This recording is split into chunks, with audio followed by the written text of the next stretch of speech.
Ma mère, ma tante, ces femmes qui n'ont pas pu aller longtemps à l'école et qui pourtant ont réussi leur vie malgré tout, ces femmes qui ont eu des enfances difficiles, compliquées, ou de la misère, ou bref, de la misère affective, enfin, et malgré tout, qui ont construit leur chemin, qui ont réussi à faire de nous ce que nous sommes aujourd'hui, qui nous ont montré l'exemple et qui ont tout tenu. Moi, c'est voilà, mes grandes inspiratrices. Voilà, c'est ma maman. C'est vrai que je viens de la perdre, alors c'est vrai que voilà, c'est très présent en moi. Bien sûr. Et ouais, ça a été une femme extraordinairement forte qui s'ignorait. Elle pensait ne pas être forte. Elle me disait, un petit peu avant de mourir, elle me disait, mais j'aurais voulu être comme toi et tout. Ton tempérament, machin. J'ai dit, mais maman, c'est toi.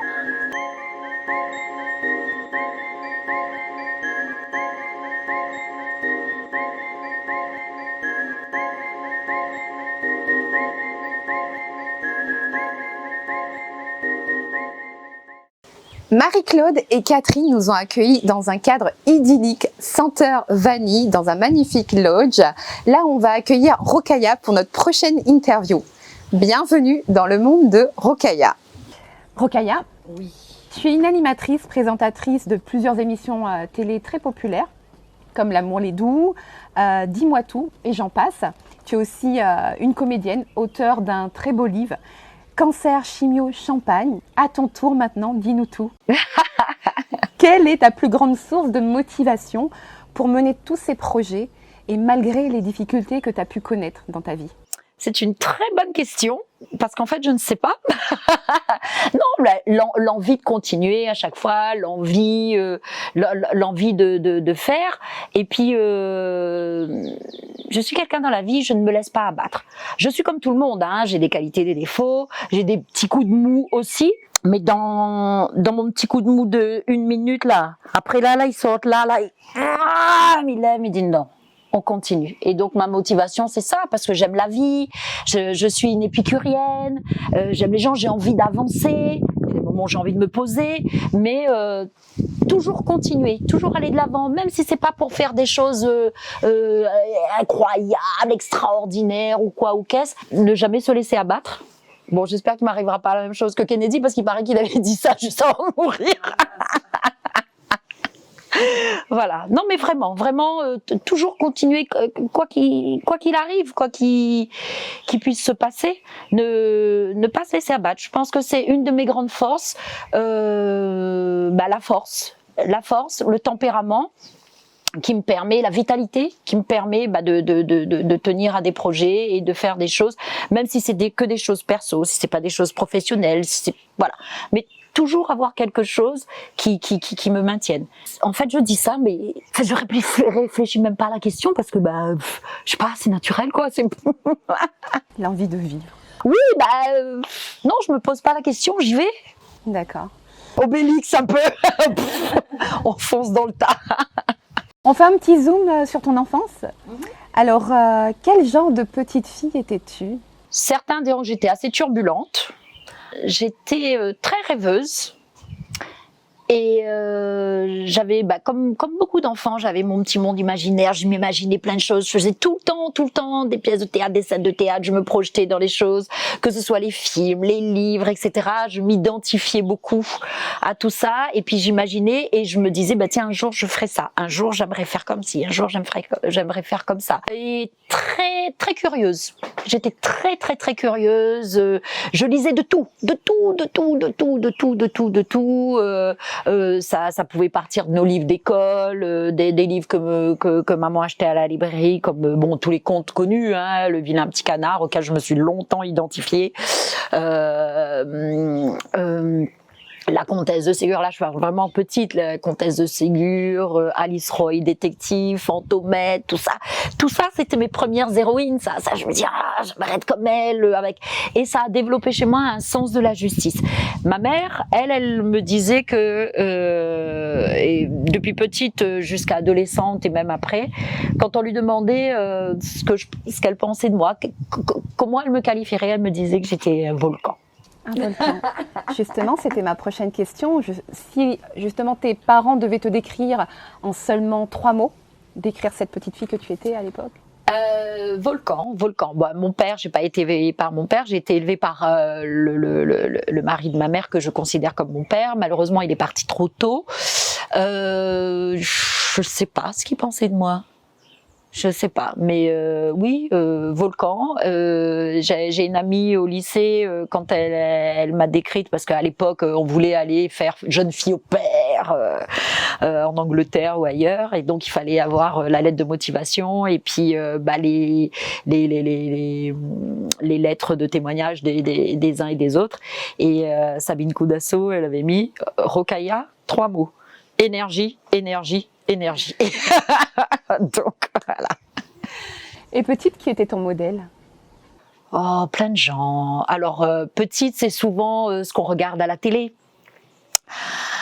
Et il y en a eu, mais comme je te disais, dans mes livres là, les Fantomettes, ça a été une de mes premières héroïnes. Ça, j'ai toujours aimé les femmes fortes, les femmes entreprenantes, les femmes voilà qui y vont. Je n'aimais pas le rôle des femmes dans les James Bond, par exemple. Alors j'aimais les femmes fortes. Enfin, je parle avec notamment Sean Connery, etc. Après, ça a un peu évolué quand il y a eu Grace Jones, etc. Mais j'aime les femmes fortes. J'aime à chaque fois que je lisais, là, franchement, j'essaye de me rafraîchir la mémoire. C'est un peu compliqué, mais j'étais Alexandra David-Nel, une des premières femmes à être allée au Tibet et qui a une vie extraordinaire. Hatshepsut, parce que ça a été une des premières femmes, ça a été la première femme pharaon vraiment identifiée. Il y a eu, voilà, à chaque fois des femmes, des modèles de femmes, ma mère, ma tante. Ces femmes qui n'ont pas pu aller longtemps à l'école et qui pourtant ont réussi leur vie malgré tout. Ces femmes qui ont eu des enfances difficiles, compliquées, ou de la misère, ou bref, de la misère affective, enfin, et malgré tout, qui ont construit leur chemin, qui ont réussi à faire de nous ce que nous sommes aujourd'hui, qui nous ont montré l'exemple et qui ont tout tenu. Moi, c'est voilà mes grandes inspiratrices. Voilà, c'est ma maman. C'est vrai que je viens de la perdre, alors c'est vrai que voilà, c'est très présent en moi. Bien sûr. Et ouais, ça a été une femme extraordinairement forte qui s'ignorait. Elle pensait ne pas être forte. Elle me disait, un petit peu avant de mourir, elle me disait, mais j'aurais voulu être comme toi et tout, ton tempérament, machin. J'ai dit, mais maman, c'est toi qui m'as donné tout ça, c'est toi qui m'as inspiré tout ça. Je t'ai vu te battre quand intellectuellement t'étais pas au niveau des autres et tout, mais tu te laissais pas écraser. Je t'ai vu te battre pour tes enfants, je t'ai vu aller travailler, je t'ai vu te démener. Donc c'est... Ouais. Voilà. Merci pour ce partage, Rokhaya. Merci. Tu as découvert très jeune une de tes passions, qui est le théâtre. Ouais. Qu'est-ce que le théâtre t'a apporté dans ta vie ? Le théâtre m'a énormément apporté. Au-delà des pièces que j'ai pu jouer à droite à gauche, j'ai toujours joué parce que bon, avant d'avoir ma petite sœur, j'étais toute seule, donc comme beaucoup d'enfants, je me réfugiais dans mon imaginaire et je jouais tout le temps. Alors à l'école Joinville avec mon camarade, mon ami Ro Franz qui est un sculpteur, un artiste également. Donc on était amis. Après la cantine, donc on avait encore une heure de battement avant de reprendre les cours et tout. On faisait s'asseoir les copains et les copines sur les marches d'escalier et on improvisait. On jouait, etc. Et j'ai toujours aimé ça. J'ai toujours eu cette fibre, ça a toujours été naturel pour moi, ça a toujours été une extension de moi. Aujourd'hui, je le dis comme ça, parce qu'aujourd'hui, je le comprends. Quand j'étais petite, bon, je comprenais pas, je faisais parce que j'aimais. Et donc ça a commencé là. Après, j'étais en colonie de vacances à Cilaos et le journaliste Henri Lobey, il était venu me filmer, c'est parce qu'il filmait la colonie de vacances, pour dire les enfants sont en colonie. Et nous, on avait fait une pièce de théâtre, la célèbre pièce de théâtre Marie la Folle. À chaque fois qu'il y avait des trucs à jouer, etc., j'étais toujours la première à lever mon doigt avec Madame Lambert en CE1, en jouer avec un copain et tout. Je faisais la maman revêche. Et je garde énormément de souvenirs de ça. Au collège, avec mes professeurs, c'était évidemment les pièces de Molière, Forquebury de Scapin, etc. Et j'ai toujours aimé jouer. Le théâtre, m'a tout apporté. C'est vrai que c'est une phrase bateau, mais oui, le théâtre m'a apporté ma vision artistique. Le théâtre m'a apporté l'envie de jouer. Le théâtre m'a apporté l'envie de connaître l'autre. L'aisance. Quand du coup j'ai commencé à travailler pour la télé, oui, et le théâtre me permet de rêver. Le théâtre me permet d'être autre chose. Bon, c'est un peu bateau ce que je dis, mais c'est vraiment ce que je ressens quelque part.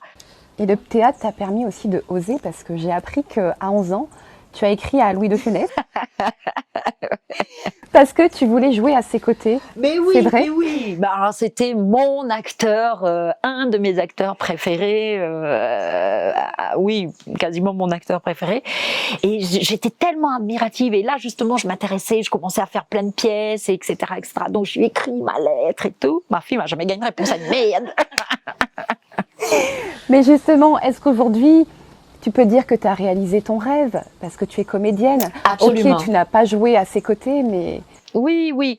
Alors j'aurais voulu moi être une comédienne comme le sont les copines d'aujourd'hui qui vivent de ça, comme Lolita Tergemina par exemple. À l'époque, ma mère elle me disait écoute. C'est toujours un métier saltimbanque, ça. Ma mère me disait, théâtre là, elle est bien là, mais allez faire l'école, allez apprendre l'école, comme ça où les maîtresses, où va gagner un bon l'argent, où sera fonctionnaire, où n'aura pas de soucis et tout. Je viens d'un milieu très modeste. Maman, elle travaillait, elle a été ATSEM, elle a été cantinière, et même plus jeune, elle a travaillé chez des gens, etc. Donc elle voulait que je sois fonctionnaire. Et puis à l'époque, c'était un métier qui n'était pas encore considéré comme aujourd'hui. Et encore aujourd'hui, on y considère un peu comme joueur carte, comme il dirait l'autre. D'accord. Et aujourd'hui, quel est ton plus grand rêve? Alors déjà, moi j'ai mis un point d'honneur aussi à vouloir construire et réussir ma vie personnelle, parce que on passe dans différentes phases ou à des moments où on n'est pas, c'est un peu le souk, j'ai envie de dire, c'est un peu l'instabilité, etc. Donc ma vie personnelle, réussir cette vie personnelle et réussir cette vie professionnelle. Donc dans un sens, je pense que j'ai atteint mes objectifs. Après, on peut pousser plus loin. Alors, si je peux jouer ailleurs, jouer ici à La Réunion déjà, et que ça marche longtemps, et peut-être même réaliser. J'ai envie de réaliser. Je me lance à petits pas dedans. C'est vraiment un embryon de projet et tout. Ouais, j'ai envie de réaliser un film avec des Réunionnais et tout. Et j'ai envie aussi de partir et que ce soit exposé. Mais réussir, c'est pas forcément aller là-bas à Paris ou à Hollywood et tout. C'est très bien. C'est très bien. Mais évidemment que c'est très bien. C'est une reconnaissance qui est mondiale. Mais réussir, c'est réussir aussi sur son caillou. C'est montrer l'exemple pour les autres. Dire qu'on peut travailler ici avec des gens d'ici et réaliser des super films ou faire des belles pièces de théâtre écrites par nous, mise en scène par nous et jouée par nous. Moi, au passage, je voudrais vraiment féliciter. J'ai fait un atelier d'acteurs avec Ken Lo et Kinta à Paris. Mais ces deux garçons-là, mais je les admire. Je les admire, mais parce que c'est deux gars à la cour. Ils sont un petit peu arrivés là par hasard, et puis ils se sont appropriés cette anatomie du jeu d'acteur avec des formations qu'ils ont eues, et puis ils sont allés travailler, ils sont allés chercher au fond d'eux-mêmes. Aujourd'hui, ils le restituent justement pour nous, chez nous, avec nous. Et ça, chapeau, chapeau. Et justement, comment tu fais pour concilier ta vie de femme d'affaires, ta vie de famille? Le plus compliqué, c'est qu'il faut aller redémarrer à l'école.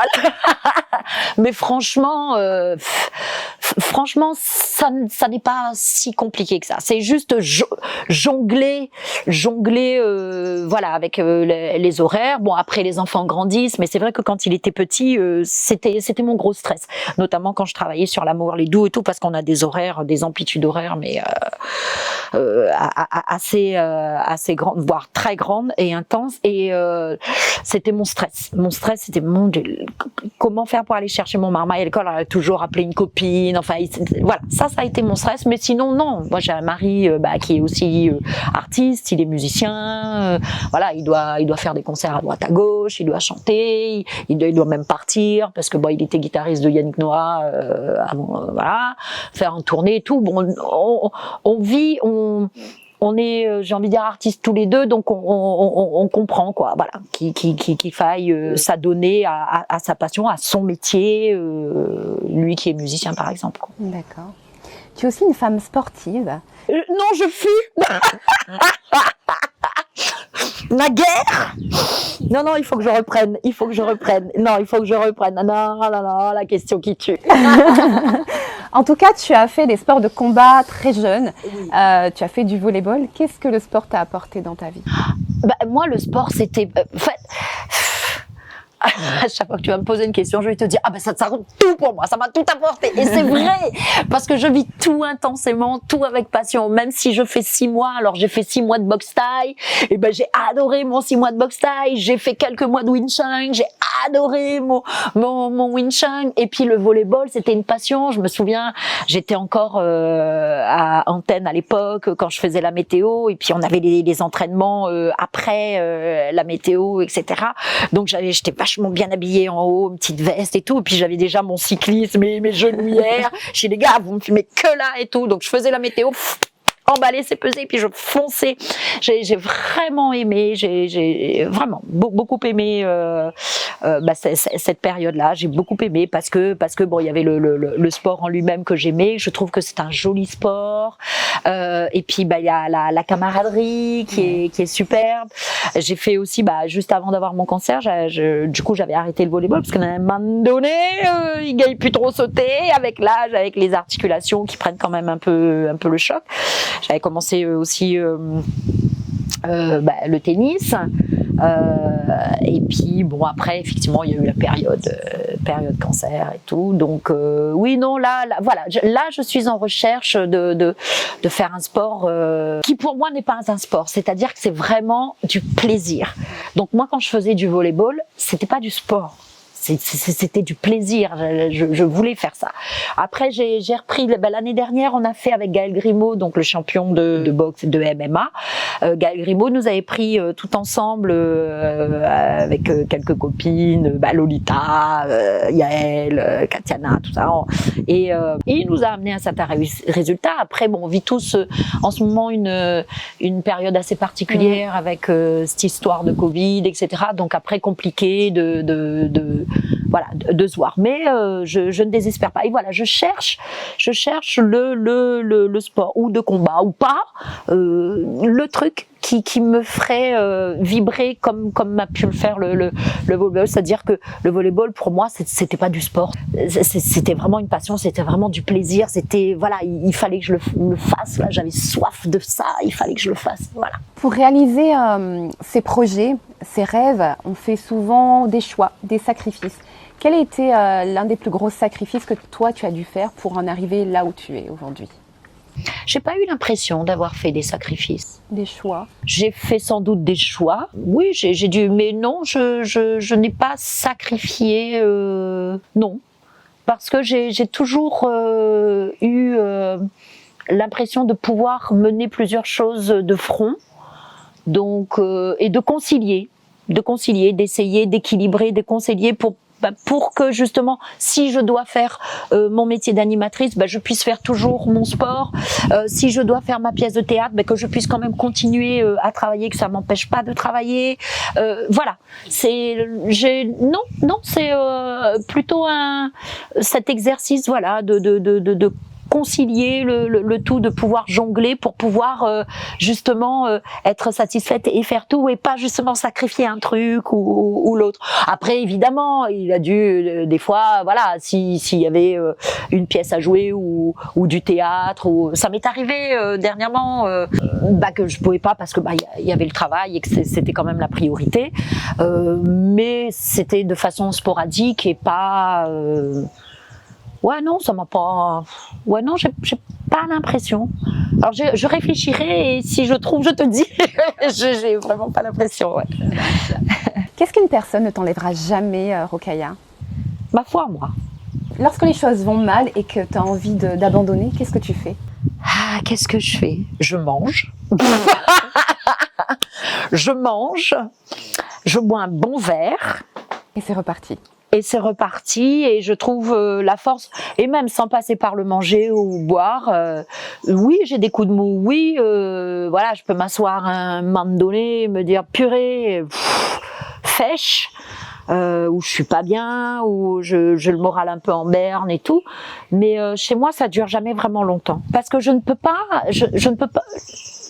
Enfin, je ne sais pas si je ne peux pas ou je ne comprends pas le fait d'être complètement au fond du trou. Alors, je dis ça aujourd'hui, touchons du bois, pourvu que ça ne m'arrive pas, hein, et je ne le souhaite à personne d'ailleurs. Je touche du bois, mais avant de toucher le fond du fond, eh ben, non, je sais pas, un instinct de survie, j'en sais rien, non, je continue, j'ai mon moment de mou, oui, ça m'arrive aussi de pleurer, mais hier soir justement on en parlait avec deux copines, j'ai une copine qui subit un peu du harcèlement moral dans son travail et qui, elle, mais ça la met vraiment en vrille, la pauvre, elle elle est en dépression, hein, donc là elle a pris rendez-vous chez un psychiatre et tout, et puis je lui dis mais comment je peux t'aider et tout, elle me dit mais toi Rokhaya, je lui dis mais moi non, moi oui ça va m'affecter, évidemment que ça m'affecte, on est humain, on n'est pas des robots, on n'est pas des Wonder Woman au sens cinématographique, enfin comics du terme, on est forcément on est humain, forcément ça nous atteint, mais ça ne m'abat pas. Bien sûr que ça m'atteint, bien sûr que ça me chiffonne, bien sûr que ça me... Mais moi, la fumée sent pas mon trou de nez, et elle me met debout, me dit quoi, fais là, il gagne pas. Cette amie qui elle, elle est complètement abattue, elle est complètement en dépression. J'ai dit, mais elle ne sera pas en dépression à cause de où, hein? Elle m'a dit, toujours, mais elle ne sera pas en dépression. Bien sûr que ça va me faire du mal, bien sûr que je vais être triste, bien sûr que oui, ça va m'affecter. Ah, mais où mettez-moi dans le fond? Non. Non. Quelles sont les valeurs les plus importantes pour toi, Rokhaya? Toutes les bonnes valeurs. Il faudrait qu'on s'attache à essayer de les utiliser, de les mettre en pratique. La sincérité, la bienveillance. La bienveillance. Moi, je suis vraiment...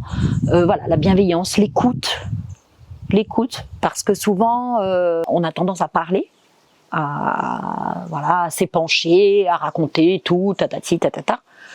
Mais est-ce qu'on écoute l'autre en face? C'est pas sûr. Que ce soit dans un couple ou avec des amis, etc. C'est toujours la personne. Oui, et quand toi tu veux machin, l'autre t'écoute pas. L'écoute. C'est le principe, les valeurs. Oui, essayer le plus possible, même si on le fait parfois et souvent involontairement, ne pas faire de mal aux gens. Et pourtant on le fait, hein. Parfois c'est involontaire, mais essayer de limiter ça. Je crois vraiment, en vieillissant en plus, je crois vraiment en ces valeurs-là de bienveillance vis-à-vis de l'autre et de partage et d'amitié, quoi, de considérer l'autre quelque part comme soi-même. C'est pas facile, hein, et évidemment qu'il y aura des jours où on va se viander avec un tel ou une telle, ou sur la route. Il y a un mois à peu près, je me suis viandée avec une nana. Là, je dis à maman, je dis, qu'est-ce qu'on veut m'y faire? Voilà. Après, essayer.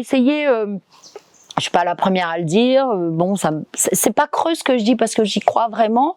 Voilà, être honnête avec soi, être honnête avec l'autre, être sincère avec soi, être sincère avec l'autre, et être bienveillant avec soi, être bienveillant avec l'autre. On fait un petit zoom sur ta carrière.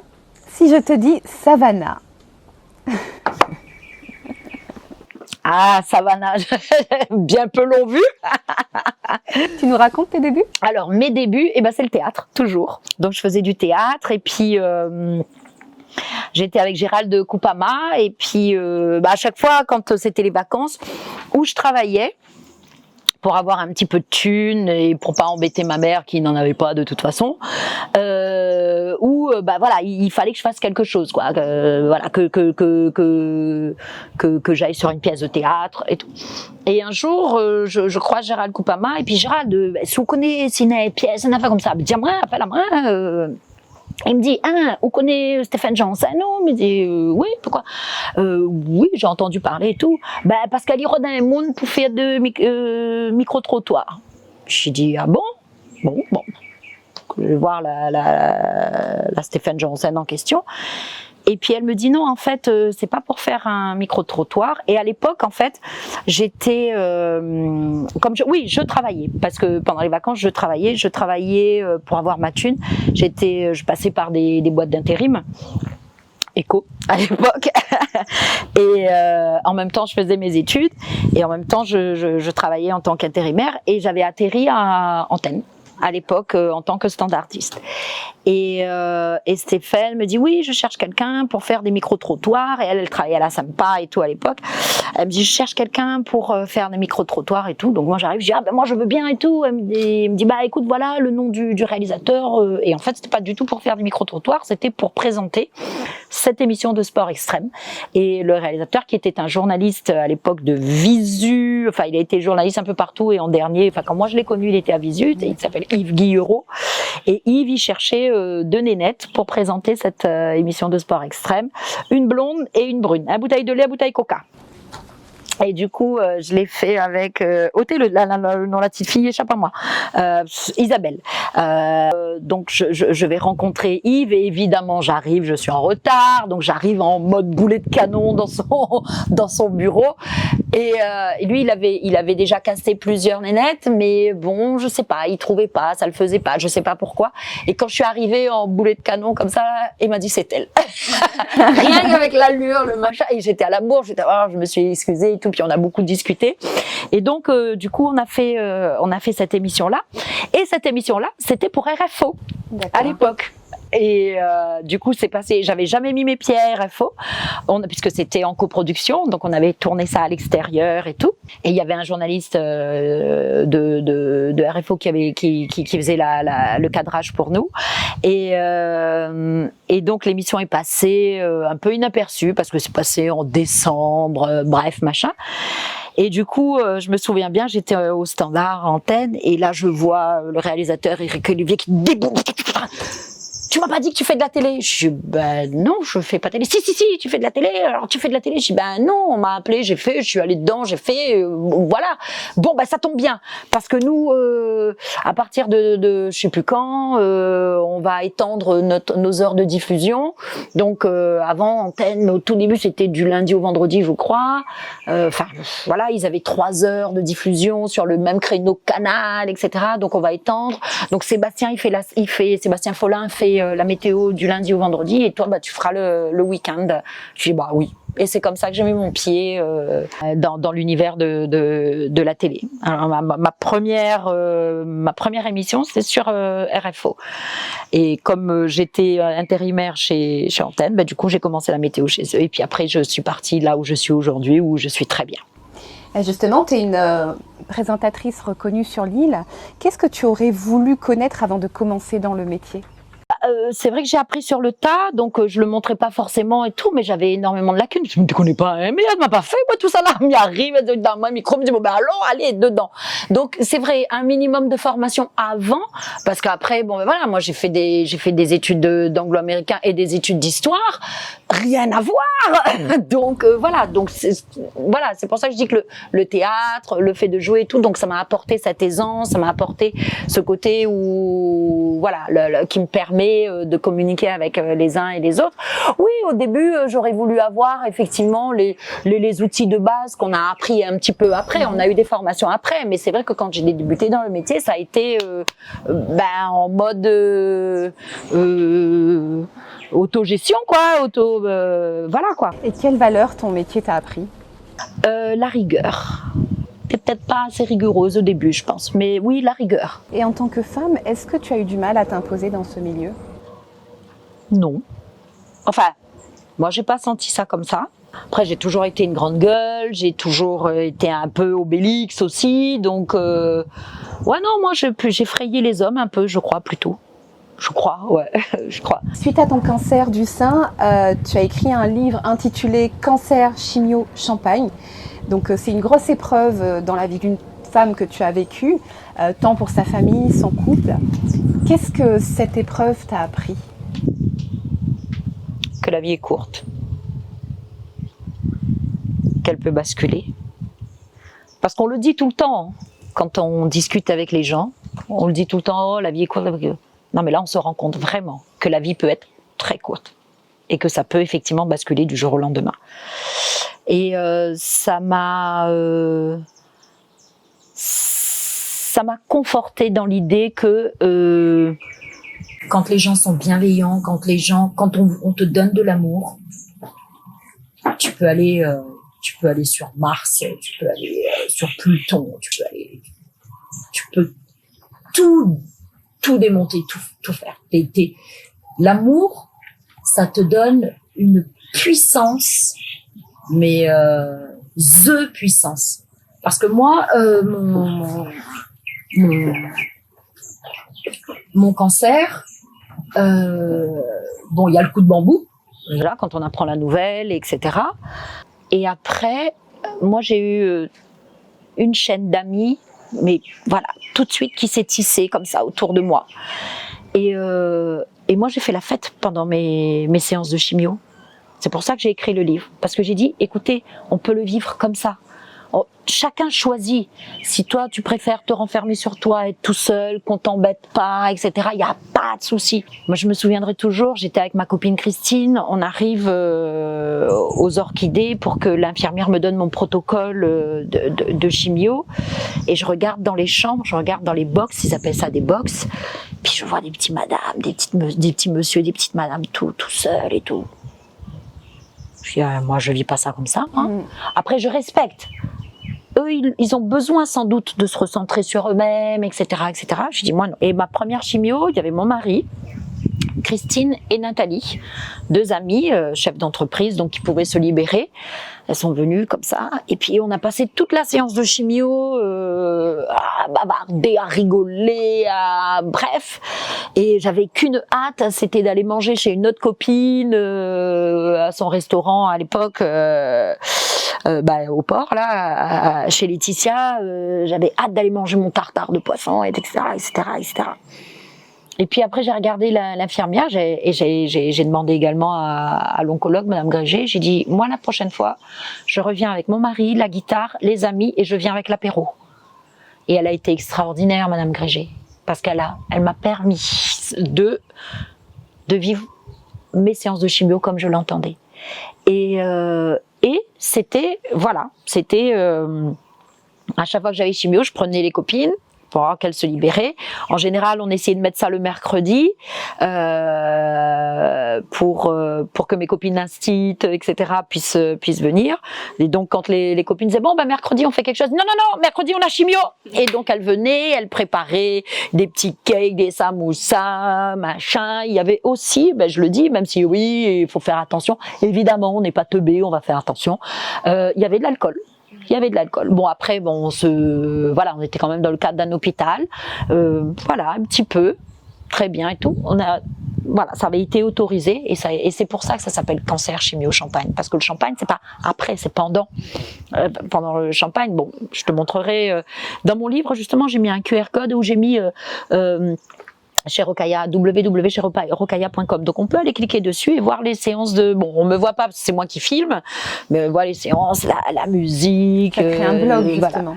Oui, oui. Bon, après, il est plus très alimenté, mais c'est vrai que j'ai créé ce blog-là pour qu'on voit que ce que je dis, je l'invente pas. Et je sais que quand nous on venait avec la musique, etc.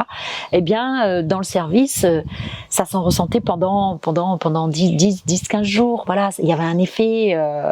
Et merci encore, Sandra Agrégé de nous avoir autorisé de vivre ça comme ça. C'était voilà, moi j'ai passé une chimio super. Et merci aussi à La Forge Production parce que en fait j'ai appris mon cancer quand j'allais commencer L'amour les doux. Donc je m'étais fait opérer ici à La Réunion et puis après j'avais profité de mes vacances en métropole pour aller voir un ponte là-bas spécialisé là-dedans, etc. Et du coup voilà, il y a eu l'ablation du sein, enfin tout le protocole a été décidé. Et avant de partir, donc je croise Julien et Virginie de La Forge Production avec qui je tourne L'amour les doux.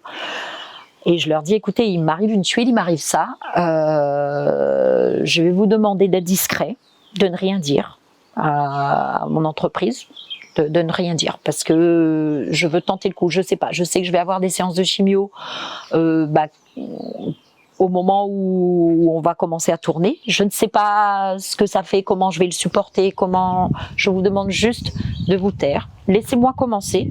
Et si je suis beaucoup trop HS pour faire le tournage, à ce moment-là, je laisserai ma place et tout. Mais là, non. Et du coup, ils ont été formidables parce que voilà, ils m'autorisaient. Enfin, on a aménagé l'emploi du temps de façon à ce que quand je fais mes séances de chimio, je puisse avoir le week-end pour pouvoir me reposer, puis recommencer après la semaine d'après et tout. Et c'est formidable. Ça te dit qu'on parle d'amour? Oui. Alors justement, dans l'émission L'amour les doux, tu partages beaucoup de plaisir, beaucoup d'émotions, tu rentres dans l'intimité des gens. Et pour toi, quelle a été l'histoire amoureuse la plus marquante jusqu'à présent? Oh, il y en a eu tellement. Il y en a eu tellement. Tous les gens qu'on a choisis pour faire L'amour les doux, c'est que leur histoire nous a plu.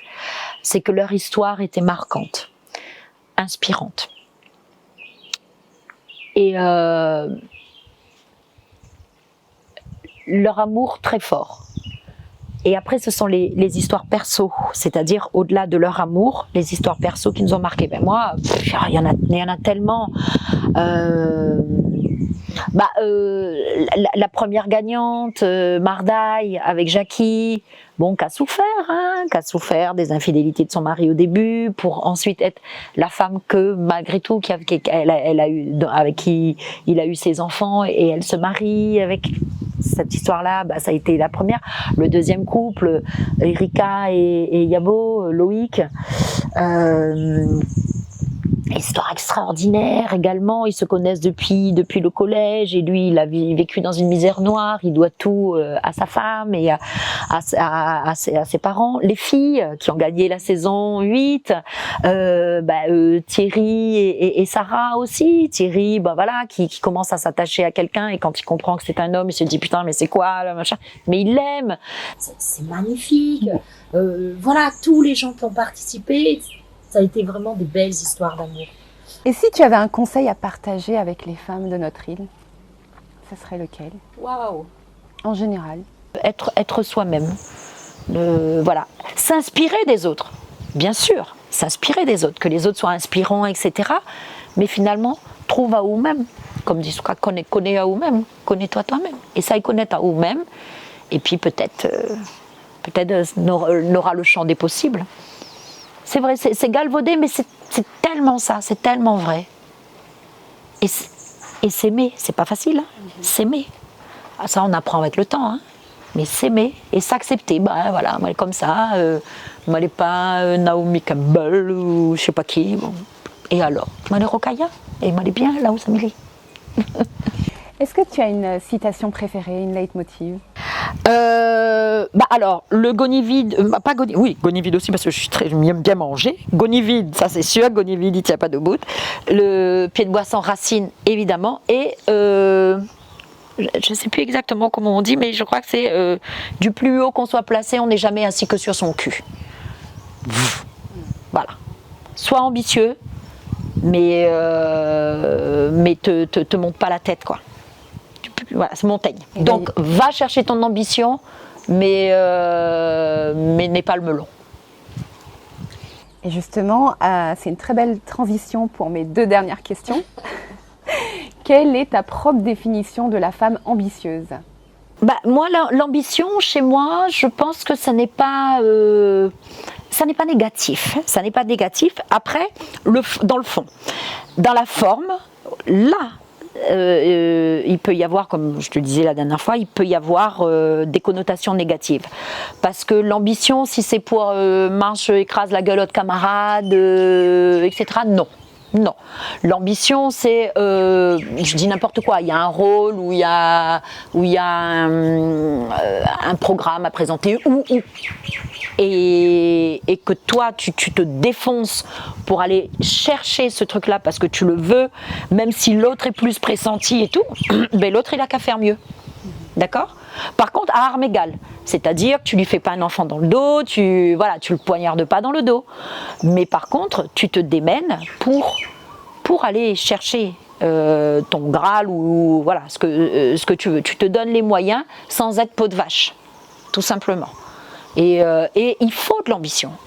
On en a besoin. L'ambition, voilà, c'est ce qui nous emmène aussi, c'est ce qui nous fait aussi avancer. Et après, savoir aussi se dire, bon est-ce que ça, j'en ai besoin ? Non. Non. Mais si ça, je veux, allons chercher. Voilà.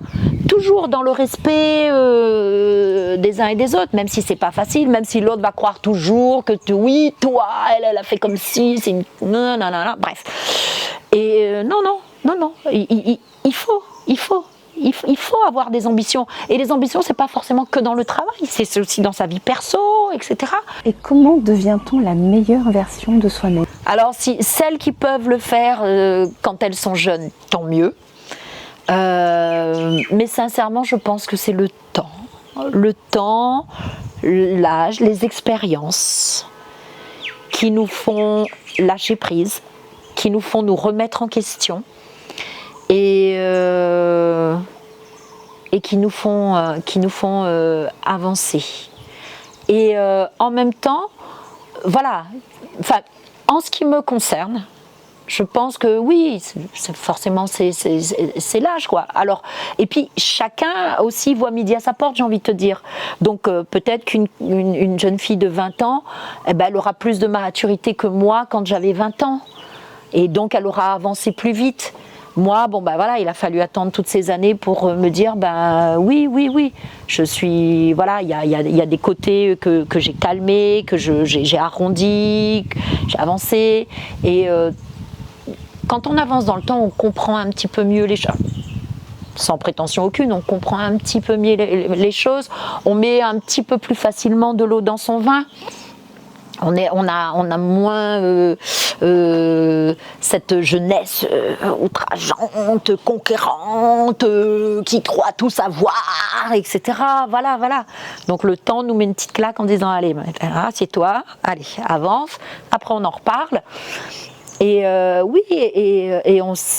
j'ose espérer qu'on s'améliore tous les jours. On apprend à dire des choses qu'on ne disait pas avant, on apprend à se comporter comme on ne se comportait pas forcément avant. Moi je dirais c'est le temps. Le temps et les expériences et les rencontres enrichissantes. Est-ce que tu peux me donner le nom d'une femme inspirante à La Réunion ? Et on ira l'interviewer. Waouh, il y en a tellement. Réfléchissons. Il y a beaucoup de femmes que j'aime. Oui, mais voilà.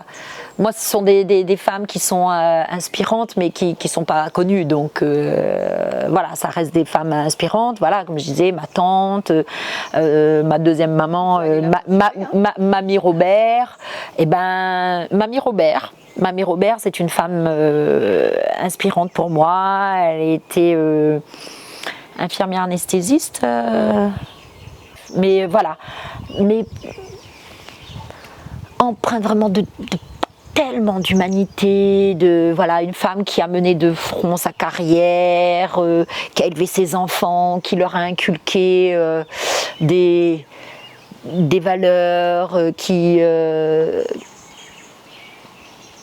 généreuse, qui est gentille.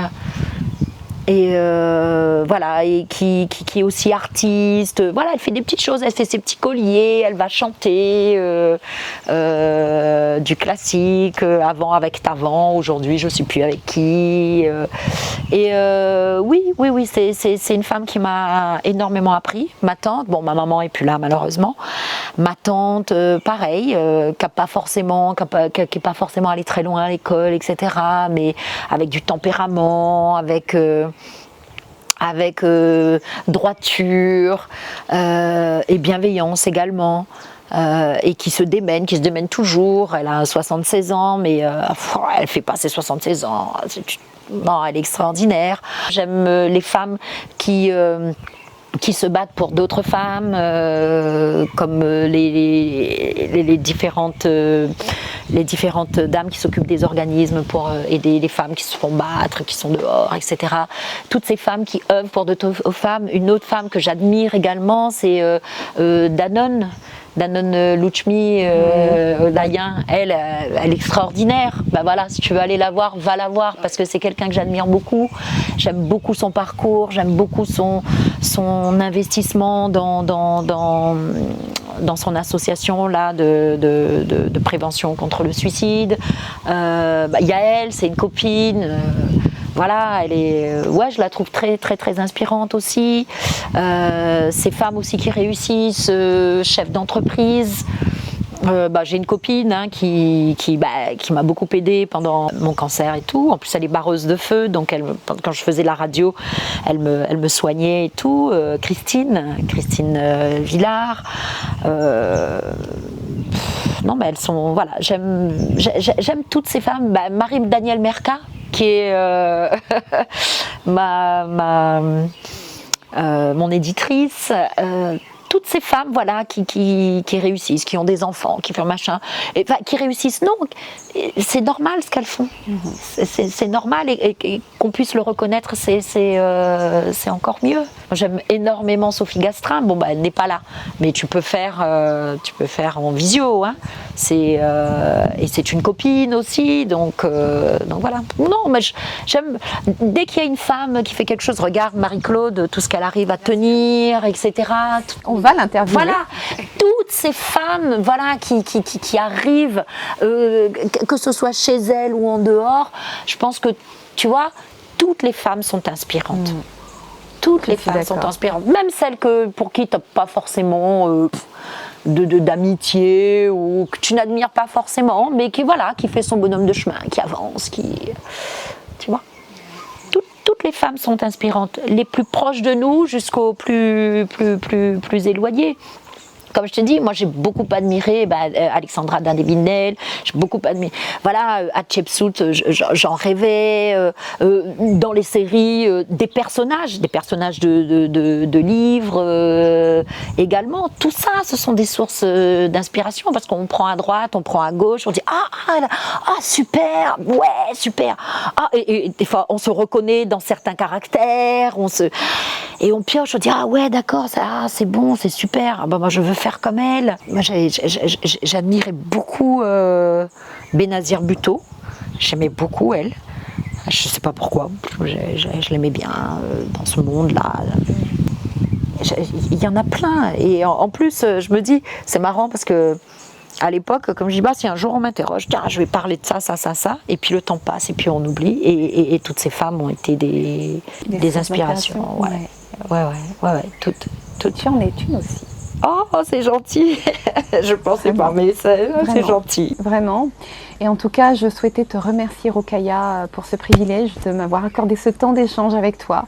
Vraiment, ce temps de partage et d'émotion. Et j'espère te dire à très vite. Oui, merci. Merci à toi de m'avoir fait confiance. Merci à toi de nous faire confiance. Merci beaucoup.